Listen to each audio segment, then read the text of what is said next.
Mano komanda.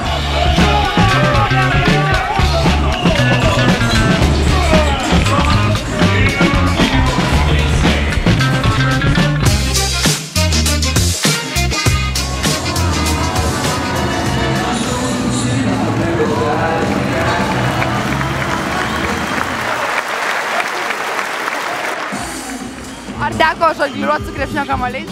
Teko. Ar sunku buvo? Nu, sunku tik dėl to, kad jie dideli, o šiaip įmanoma.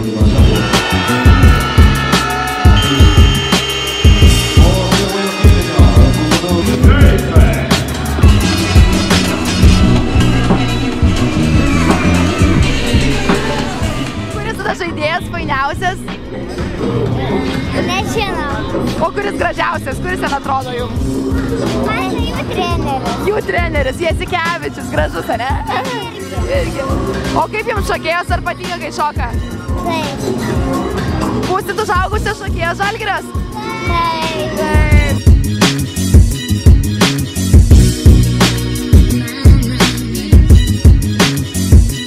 Kalbiname NBA teisėjaujantį lietuvį Gediminą Petraitį. Tai Gediminai, kaip rungtynės, ką palaikote? Labai smagu, palaikau gerą teisėjavimą ir už teisėjų sargu. Ar sunku būna teisėjauti Amerikoje NBA tiem stipriem garsiems žaidėjams kaip Lebronas, kaip Curry? Manau, tai yra darbas ir tu bandai padaryti kiek gali geriau, reikia tam stengtis. Gal kažko turit palinkėti LKL teisėjams? Sėkmės, aišku, kad nesusižeistų ir tuo jau vasarą prasidės kai kuriems.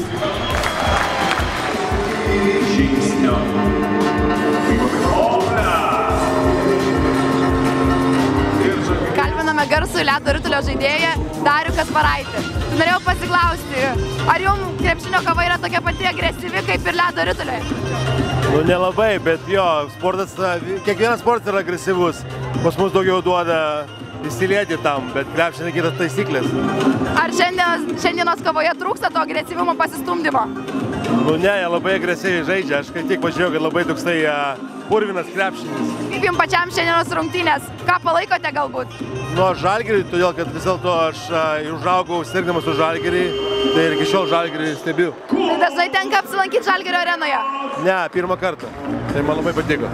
Tai emocijos geras, smagu. Jo, labai geras, tai kad labai daug žiūrovų ir labai malonu būti čia. Na ką, vienu žingsniu jau esame arčiau trofėjaus.